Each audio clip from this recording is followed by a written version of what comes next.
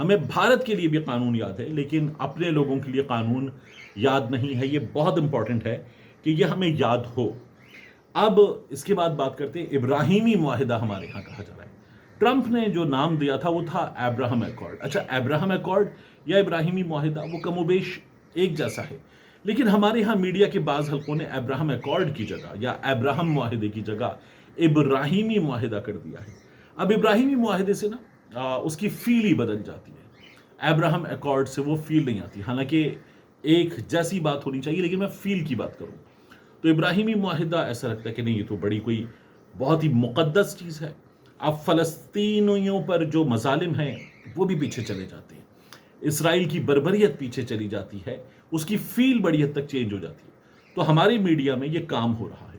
یہ کام کون کروا رہا ہے؟ یہ حکومت کروا رہی ہے, یہ کوئی ادارہ کروا رہا ہے جو میڈیا کے معاملات دیکھتا ہے. یہ کون کروا رہا ہے؟ یہ ہمارے سامنے آنا چاہیے, کیونکہ ابراہم ایکارڈ چلتے چلتے اچانک ابراہیمی معاہدہ اگر استعمال ہونے لگا ہے تو یہ مجھے مناسب نہیں لگ رہا, کیونکہ اس سے فیل بدل گئی ہے.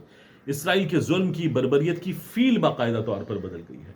ابراہم سے ہمارے لیے, کم از کم پاکستان میں اردو بولنے والوں کے لیے, اور جب ہم حضرت ابراہیم, حضرت اسحاق, حضرت اسماعیل ان لفظوں کے ساتھ بات کرتے ہیں تو ہم اپنے انبیاء علیہم السلام کی بات کرتے ہوئے فیل ڈیفرنٹ ہوتی ہے. ابراہم سے وہ فیل جو ہے اس طرح کی آتی نہیں ہے. ایک بات. دوسرا, یہ عمران خان تھا یہودی ایجنٹ. عمران خان یہودی ایجنٹ, یہودیوں کا داماد, عمران خان اسرائیل کا داماد وغیرہ. تو اب میں دیکھ رہا تھا کہ رانا ثناء اللہ صاحب ہوئے, خواجہ آصف صاحب ہوئے, کچھ دیگر لوگ ہوئے, کچھ میڈیا کے نمائندے ہوئے, اور کچھ ایسے صحافی جو باقاعدہ طور پر گلف میں کام کر چکے ہیں اور پٹھو ہیں. وہ پٹھو صحافی جو ہیں وہ بھی ابراہم ایکارڈ, اسرائیل, پاکستان کو تسلیم کرنا چاہیے, پاکستان کو اپنا مفاد دیکھنا چاہیے ٹائپ کی باتیں کر رہے ہیں. اب ان باتوں سے ہمارے ہاں ایک ماحول بنانے کی آہستہ آہستہ کوشش ہو رہی ہے. تو کیا یہ امریکہ سے ہم نے کچھ بات کر لی ہے کہ ہم آپ کو یہ دے دیں گے, ہم یہ تسلیم کر لیں گے؟ تو یہ جو لوگ, خواجہ آصف صاحب کہ ہم کر سکتے, رانا ثناء اللہ صاحب سے سوال ہوتا ہے کہ کیا کرے گا پاکستان, تو وہ کہتے ہیں کہ جو عرب ممالک کریں گے وہ کرے گا.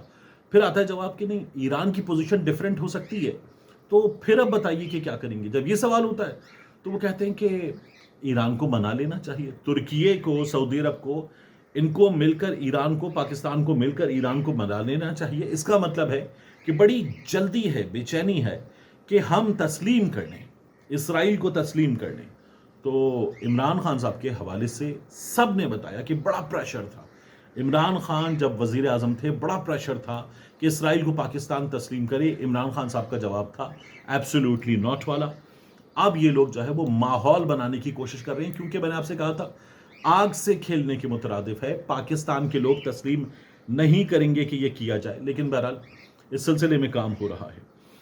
اس کے بعد مائنز اینڈ منرلز کی بات.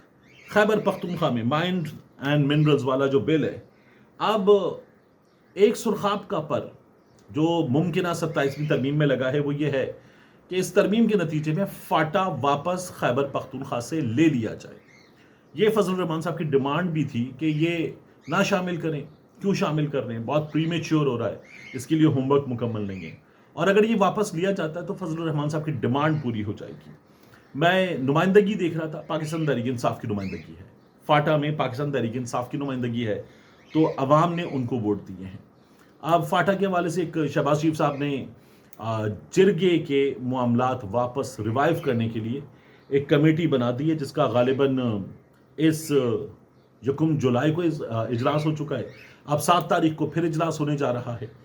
کہا یہ جا رہا ہے کہ خیبر پختونخوا میں مائنز اینڈ منرلز بل پہ کام نہیں ہو رہا, تو پورا کا پورا فاٹا واپس اگر نکال لیا جائے تو پھر وہ مرکز کے انڈر آ جائے گا, وفاق کے زیر انتظام قبائلی علاقے, تو federally administered tribal areas FATA یہ ہو جائے گا. تو اس کا بڑا فائدہ ہوگا.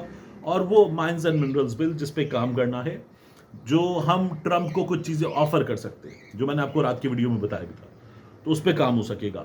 تو یہ ایک حکومت کا اور ارادہ ہے. 27ویں آئینی ترمیم کے حوالے سے خبر آ رہی ہے. مریم نواز شریف صاحبہ, دیکھیے مریم نواز شریف صاحبہ جو ہیں انہوں نے یہ کیا ہے کہ محرم الحرام کے 10 دن ان کے لیے اشتہارات کی مہم پورے پنجاب میں جو چلائی جائے گی صرف 10 دنوں کے لیے. اس کے لیے بجٹ رکھا گیا تقریباً 20 کروڑ کا. میں نے آپ کو بتایا تھا 19 کروڑ 80 لاکھ 22 ہزار سم تھنگ, تو آلموسٹ 20 کروڑ کا بجٹ ہے. اور اس بجٹ میں سڑکوں کے کناروں پر, برجز کے پینلز پر, پھر اس کے بعد ڈیجیٹل بورڈز پر, باقی جگہوں پر مریم نواز شریف صاحبہ کی روڈ سائڈ جو پیغامات ہیں, حکومت پنجاب کے پیغامات ہیں, جن میں سب سے بڑی چیز ہوگی مریم نواز شریف صاحبہ کی تصویر. یہ ہم نے پاک پتن میں آپ کو دکھایا بھی تھا, یہ لگائے جائیں گے. تو پہلا موقع دیکھ رہا ہوں میں کہ محرم الحرام کو بھی نہیں چھوڑا اپنی تشہیر کے لیے. مریم نواز شریف صاحبہ کا بلیک ڈریس اور مریم نواز شریف صاحبہ کی بڑی سی تصویر جو عزاداری کے محرم کے سمبلز ہیں, وہ مقدس مقامات کی شبیہ وغیرہ بھی نہیں, مریم نواز شریف صاحبہ کی تصویر, یہ کیا گیا ہے. اور اس کے لیے الگ سے فنڈ رکھ دیا گیا ہے. باقی جو فنڈ ہے وہ تو اویئرنیس بل میں پہلے ہی سائڈ پہ کر دیا گیا کہ کوئی پوچھے گا بھی نہیں. اور یہ کام ہماری حکومت پنجاب, ہماری پیاری حکومت پنجاب کرنے جا رہی ہے. تو یہ ایک اور معاملہ ہے. ہر جگہ تشہیر ان کی جانب سے کی جا رہی ہے. آخر میں بات صنم جاوید ایمان درانی صاحبہ کی. صنم جاوید صاحبہ جو ہیں ان سے اچانک کمپیریزن کیا گیا ایمان درانی صاحبہ کا. ایمان درانی صاحبہ نے وہ جو کہا تھا نا کہ آرمی جو کرتی ہے, میں یہ نہیں کہہ رہی کہ وہ ہمیشہ ٹھیک کرتی ہے, لیکن جو کرتی ہے پبلک انٹرسٹ میں کرتی ہے. اس کے بعد تو سوالات کی بوچھاڑ, اور ان سوالات کا جواب نہیں ہے. اب جب یہ سب کچھ ہو رہا ہے تو کسی نے پوچھ لیا کہ یہ جو سارے یوتھیے ہیں, صحافی ہیں, پی ٹی آئی والے ہیں, یہ سب کے سب ایمان درانی صاحبہ کے پیچھے کیوں پڑ گئے؟ تو ایمان درانی صاحبہ جو ہیں وہ کیا کر رہی ہیں؟ وہ ایک تعلیمی ادارے میں جا کر بچوں سے انٹریکشن کر رہی ہیں. کیوں کرنا ہے؟ میں نے پہلے بھی کہا تھا, اگر آپ کو یہ دعوت دینی ہے کہ آؤ پاکستان آرمی جوائن کرو تو دس مچ از اوکے. لیکن اگر آپ نریٹو کے لیے کام کر رہے ہیں تو نریٹو فوج نہیں بناتی, نریٹو لوگ بناتے ہیں. اور بنایا تھا, میں نے آپ کو پچھلی ویڈیو میں بتایا, جنگ کے موقع پہ بنایا تھا.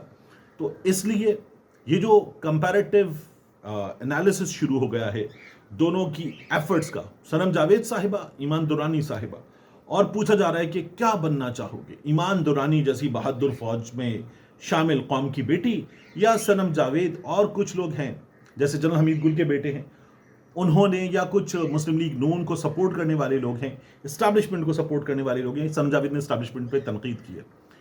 تو یہ تمام لوگ جو ہیں بتائیں کہ کیا یہ اسٹیبلشمنٹ کو سپورٹ کرنے والے لوگوں کی پالیسی ہے کہ خاتون کے بارے میں آپ نے لفظ سڑک چھاپ لکھ دیا, چھچورپن, انتہائی درجے کا چھچورپن. انہی چیزوں کی وجہ سے پھر ایمان درانی صاحبہ کے خلاف ابھی تک ان کے بارے میں کوئی بری کیمپین نہیں چلی تھی. جواب دیا جا رہا ہے کہ جب آپ سڑک چھاپ کسی کو کہیں گے تو جواب دیا جا رہا ہے یہ بے وقوفی ہوتی ہے, انتہائی درجے کی, کرنا ہی نہیں چاہیے تھا. دوسرا, ایمان درانی صاحبہ سرکاری ملازمہ ہیں, وہ اپنا کام کریں گی. صنم جاوید صاحبہ پولیٹیکل ایکٹیوسٹ ہیں, وہ اپنا کام کر رہی ہیں. صنم جاوید صاحبہ نے جو اب تک کیا وہ مزاحمت ہے. مریم نواز شریف صاحبہ بار بار اچانک کوئی بات ہو جائے چپ, پھر بولنا شروع. تو صنم جاوید صاحبہ جو ہیں ان کو جیل سے نکلنے کے بعد پھر سڑک پر آنا, پھر مظاہرہ کرنا, پھر آواز اٹھانا, ان کو کسی چیز سے کوئی فرق پڑا ہی نہیں. تو جس طرح سے عمران خان صاحب نے کر کے دکھایا, صنم جاوید صاحبہ نے وہ کر کے دکھایا. تو صنم جاوید کے بارے میں مبشر زدی صاحب نے بھی کہا کہ میں تو چاہوں گا میری بیٹی صنم جاوید جیسی مزاحمتی ہو. ایمان درانی صاحبہ بہت اچھی آفیسر ہو سکتی ہے, لیکن ان کی بہادری, ان کی مزاحمت, ایسی کوئی چیز مجھے پتہ نہیں ہے. تو اس پر بھی بہت بڑی تعداد میں لوگوں کو آگ لگی ہوئی ہے, مسلم لیگ نون والوں کو بھی. حالانکہ مسلم لیگ نون میں تو نہیں ہے صنم جاوید. تو بات یہ ہے کہ آپ کو جو صنم جاوید سے پرابلم ہے اس پہ سامنے لائیے مریم نواز شریف صاحبہ کو. مریم نواز شریف صاحبہ نے نوجوانوں کو سامنے کھڑا کر کے یہ جو دہشت گردی ہے, اس کے پیچھے وردی ہے والی باتیں کی تھیں. محسن نقوی صاحب نے بھی ایک بار یہ نعرہ لگایا نا کہ جی ایران اور امریکہ اور اسرائیل ان کے درمیان جو معاملات سیٹ ہو گئے اس کے پیچھے بھی وردی ہے. تو مریم نواز شریف صاحبہ نے یہ نعرے لگوائے ہیں. مریم نواز شریف صاحبہ نے ججز کے خلاف بدتمیزی کی ہے. کوئی کہہ رہا تھا صنم جاوید صاحبہ نے گالی دی ہے, ایک گالی ہے بھی انٹرنیٹ پر موجود.